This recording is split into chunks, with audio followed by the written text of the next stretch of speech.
బ్యాంకులో ఖాతా ఉంది అంటేనే భద్రత ఉన్నట్టు. కానీ దేశవ్యాప్తంగా బ్యాంకుల్లోనే పడి ఉన్నటువంటి 67,000 కోట్ల రూపాయల డిపాజిట్లు మాత్రం కలవరపెడుతున్నాయి. ఎవరి డబ్బులు ఇవి? ఎందుకు వాటిని ఎవరు క్లెయిమ్ చేయలేదు? కేంద్రం తాజాగా వెల్లడించినటువంటి ఈ డేటా ఇప్పుడు హాట్ టాపిక్.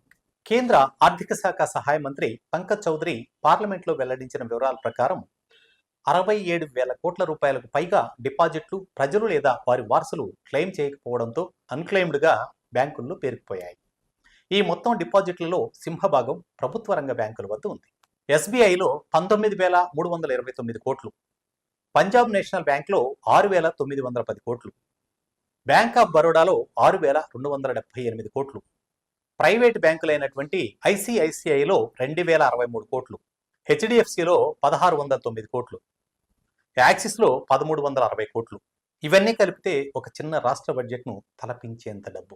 అసలు ఈ డబ్బులు ఇలా క్లెయిమ్ కాకుండా ఎందుకు మిగిలిపోతున్నాయంటే ఖాతాదారుల మృతి, తర్వాత వారసులు దారి తప్పిపోవడం, చిరునామా మారడం, ఖాతా డాక్యుమెంట్లో గందరగోళం, చిన్న మొత్తాలు కావడంతో సంబంధితులు ఎవరూ గమనించకపోవడం, ఇలాంటివే ప్రధాన కారణాలు. ఈ సమస్య గ్రామీణ ప్రాంతాల్లో ఎక్కువగా కనిపిస్తోందని కేంద్రం చెబుతోంది. ఇక ఇది నిర్లక్ష్యమే కాదు, ఆర్థిక అనిశ్చితికి దారితీసేటువంటి ప్రమాదకర పరిస్థితి కూడా. ఈ సమస్య పరిష్కారానికి RBI unclaimed deposits gateway to access information అనే పోర్టల్ ప్రారంభించింది. ఇక్కడ ఖాతాదారులు తమ పేరు లేదా కుటుంబ సభ్యుల పేరుతో అన్ని బ్యాంకుల్లో ఉండే అన్క్లైమ్డ్ డిపాజిట్లను వెతకవచ్చు. సంపద కష్టంతో సంపాదించింది, దానిని అలా బ్యాంకుల్లో మర్చిపోవద్దు.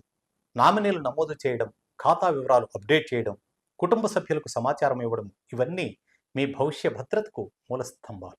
మీ డబ్బు మీ జాగ్రత్త లేని పక్షంలో అదే డబ్బు మిగిలిపోతుంది అన్క్లెయిమ్డ్ డిపాజిట్గా.